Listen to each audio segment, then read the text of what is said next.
So the Guardian today, Saturday, 20th of March 2021.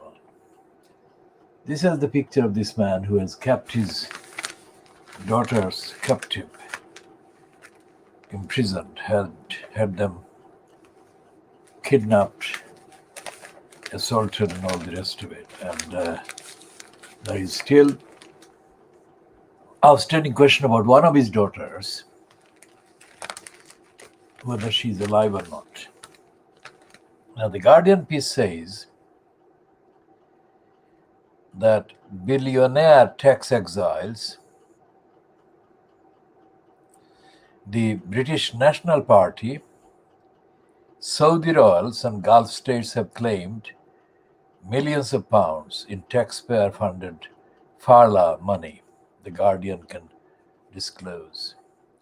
The revelations, based on analysis of government information, have dismayed MPs, with one MP that is, about public money meant to support struggling businesses and prevent mass unemployment being scattered like confetti. Beneficiaries believed behind companies that have drawn on the COVID job retention scheme include members of the Saudi royal family, the ruler of Dubai, Qatar is behind Harrods and the Ritz. The tax exiles Jim Ratcliffe and Guy Hands, billionaires Evgeny Lebedev, Len Blavatnik, and Mohammed Al Fayed, the British National Party. The government first published information about claimants last month when it released data on the 750,000 businesses using the scheme in December 2020. Since then, details of some claimants have emerged, including Tony and Sherry Blair, and golf course owned by Donald Trump. But many of the beneficiaries have remained hidden until now, often because of complex company ownership structures. The Guardian cross-referenced government data with Companies House filings that reveal who owns a controlling stake in UK businesses. The analysis shows firms owned by some of the world's wealthiest people and entities benefiting from this scheme.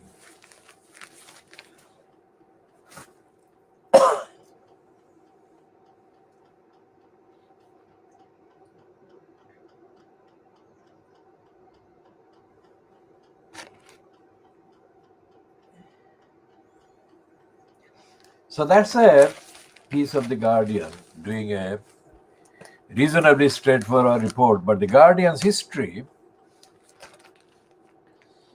in colluding with liars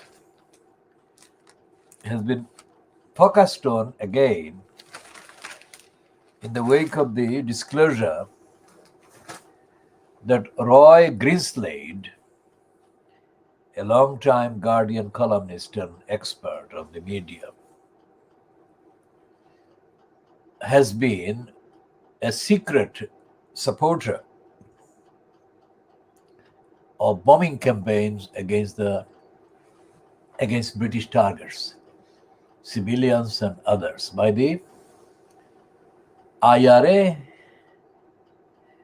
In the last few days, Alan Rabisha,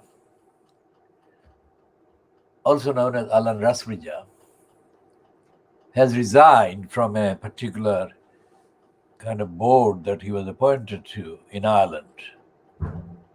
And that is because of the revelations that Roy Grinslade has been a secret supporter of Irish Republican bombing of British targets. Now, that is contrasted. The fact that Roy Greenslade has been doing all of this and he has not been exposed shows the corruption inherent inside the Fleet Street papers and mainstream media. This is only a tip of the iceberg. As anyone properly, carefully listening to what we've been broadcasting will know, in our analysis, this is a tip of the iceberg of the corruption and the criminality of Fleet Street and the racism of the Fleet Street, because if Roy Greenslade, and we're talking about Shamima Begum, the first line, top of the line, and any person, whatever their actual formal nationality status, as in the case of Shamima Begum, they would have been kicked out of their job. They would have been, robbed of all their known kind of rights, which has happened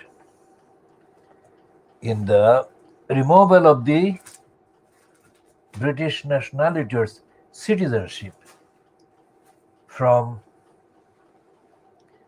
Shamima Begum. And this is something that we are going to examine. But before we do that, we're going to look at the actual reference, if there is any detailed reference in this.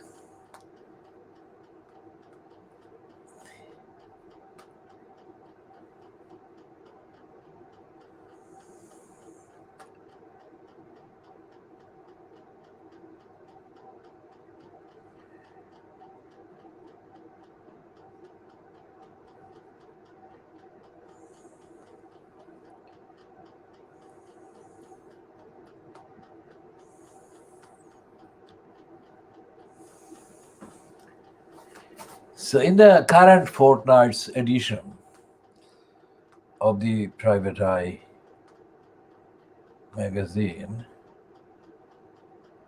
we are looking on the online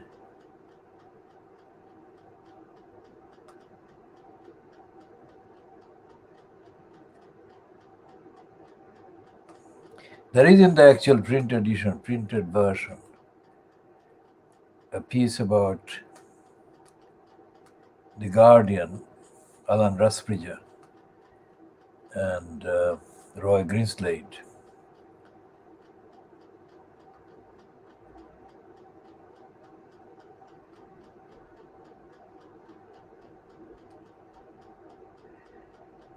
And the piece is in the Private Eye section, the Street of Shame. But it's not anywhere near robust and rigorous. So we haven't found anything online yet in that search. But what we can look for is the print edition. But while we are looking for the print edition, we continue to go into the Fairness Commission that Alan Rusbridger allowed his partner or wife to take part in during the time of Lutfur Rahman, who appointed the Fairness Commission. It's a completely artificial and corrupt outfit. It was a borrowed thing. It wasn't anything to do with Lutfur Rahman thinking anything about poverty or lack of fairness, etc. There is nothing in Lutfur Rahman's 6 calendar years that can justifiably be called anything that he created. Full stop. He didn't. And in the last 6 calendar years that he has been out of that post, Lutfur Rahman has not expressed any statement that evidentially, factually can be cited as evidence that he understands the community, he understands the electorate, he understands anything. The only thing he understands is that he fancies being mayor or fancies being an incumbent in a post that gives him license and money and a platform. When he appeared on a platform in 2018, April 2018, just before the 2018 local council election, to endorse Ohid Ahmed as the mayor candidate at that election in 2018, which was held in May 2018, the spiel that Lutfur Rahman delivered was totally empty. It had nothing in it about democracy, about ethics, accountability, morality. Most certainly, there was not a single sentence about the community in whose name Lutfur Rahman appeared there, because the appearance took place at a gathering in the vicinity of the kind of Bethnal Green area, while Lutfur Rahman was addressing physically a gathering of absolutely Bangladeshi men. There were some women, but essentially it was a gathering of Bangladeshi men. And I can assert on the facts here today, 3 calendar years on, because that was happening, that event was happening in the first week of April 2018. And I was there strictly to get the facts. I knew the facts, but I had to get a confirmation of the facts or on the facts. None of these men, nor Lutfur Rahman, nor Ohid Ahmed, so far, not at that time and not since that time, has expressed or has been known to have expressed any awareness of the duties owed to the community by the council, let alone the duties owed to the voters by the person seeking their votes. And the shame and the disgrace and the notoriety that Lutfur Rahman brought and had brought by then already to the community, collectively the Bangladeshi Muslims in this country, that never occurred to him to refer to. Not at that meeting, not during the years between the 23rd of April 2015 and April, 4th of April, let's say, 2018. Lutfur Rahman has not expressed one single sentence of being aware of the disgrace and the notoriety and the bad name that he brought on the Bangladeshi community in the UK and to the Bangladeshi Muslims, whoever kind of coexists in both categories. And also exposed the lack of honesty on the part of the Bangladeshi Imam called Maulana Shamsul Haque of the Ford Square Mosque. He may not be physically currently an Imam at that mosque, but for quite a number of years, Maulana Shamsul Haque was in post as the Imam of the Ford Square Mosque. So Lutfur Rahman disgraced himself and disgraced the actual post of elected incumbent, whether it was an elected councillor or elected other post holder. And he disgraced the election. Because the main focus of Richard Morey, the licensed law trader, also called QC, Queen's Counsel, Richard Morey published a meandering ruling against Luthuraman, dated the 23rd of March 2015. In that meandering kind of report by Richard Morey, Morey does manage to get some of the facts absolutely right.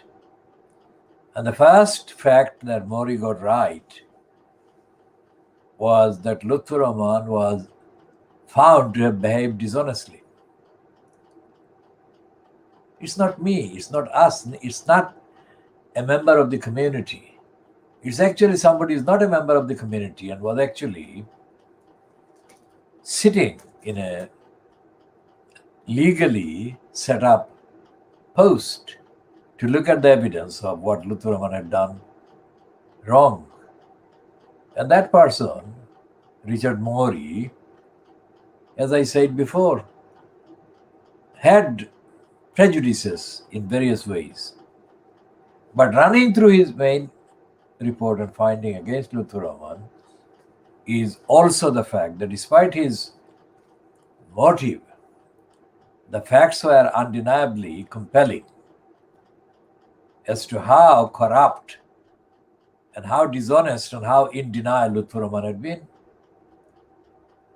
So the community in Tar Hamlets, in the Bangladeshi community, currently being told that Luthuraman deserves to be elected to that post again. That community is being insulted. And that community is being taken for granted. And there is no sign in either the Guardian or the so-called London Evening, no standard, or anywhere else, including among the Tar Hamlets-based conservatives. Admittedly, their number is small, but they're supposed to be against corruption in the context of the Tar Hamlets Council. And there is no evidence that the two councillors, sitting councillors in the name of the Conservative Party or as conservatives, because the one has been reportedly or has claimed to have left the conservative group on the council. Whether he leaves the conservative group on the council or the Conservative Party altogether makes absolutely no difference. What does make the difference is that these people, both of them, Peter Goulds and this other one,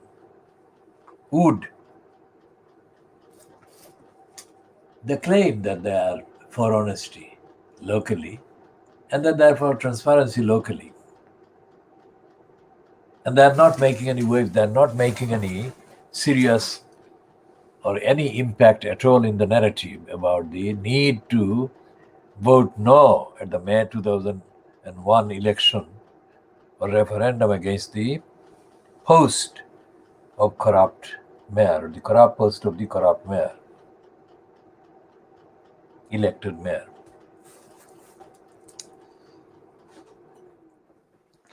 So we were talking about Roy Greensdale and we were talking about the Guardian, and we were talking about the current Guardian kind of timidity.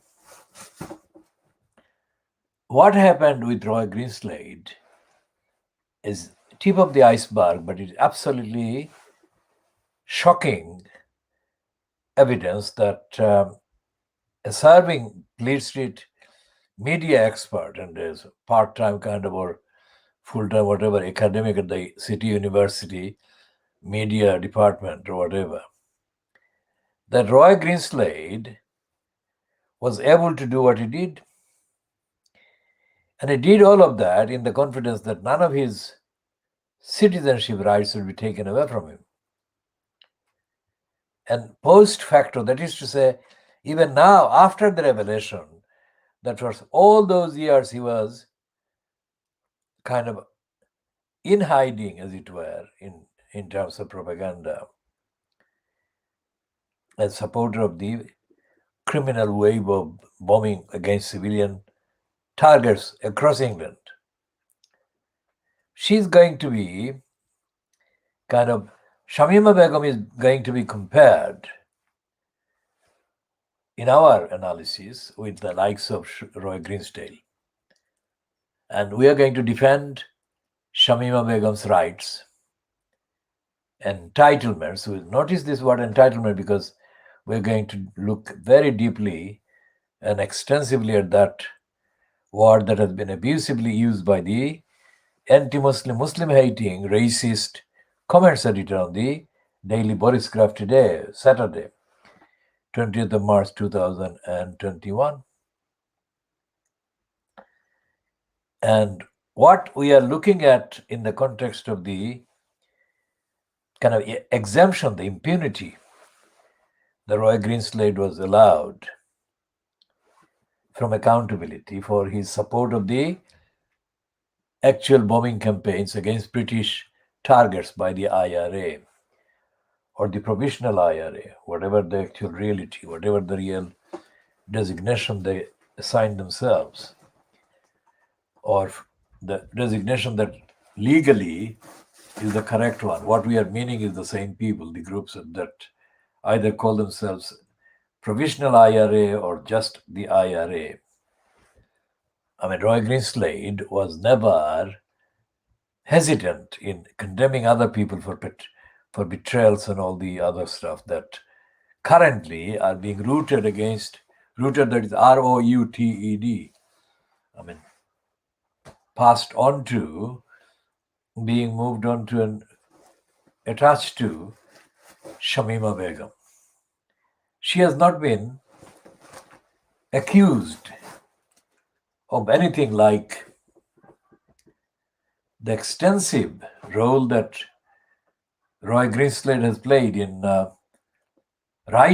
intentionally writing propaganda in support of bombing targets and bombing activities inside the UK territory that is outside of the connection with the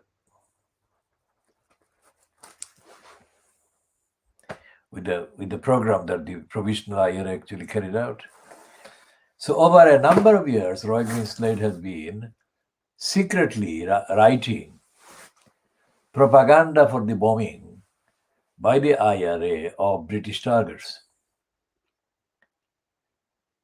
And for all of that kind of list of collusion and incitement and support for the program of bombing civilian British targets, Greenslade has not been accused of any crime. And even after the revelation, he has not been reported to have been contacted by the, quote, appropriate authorities. He hasn't been. So that shows not only an anomaly, but a very serious, lethal anti-Muslim anomaly. And the anti-Muslim anomaly would affect the rights of everyone in that email.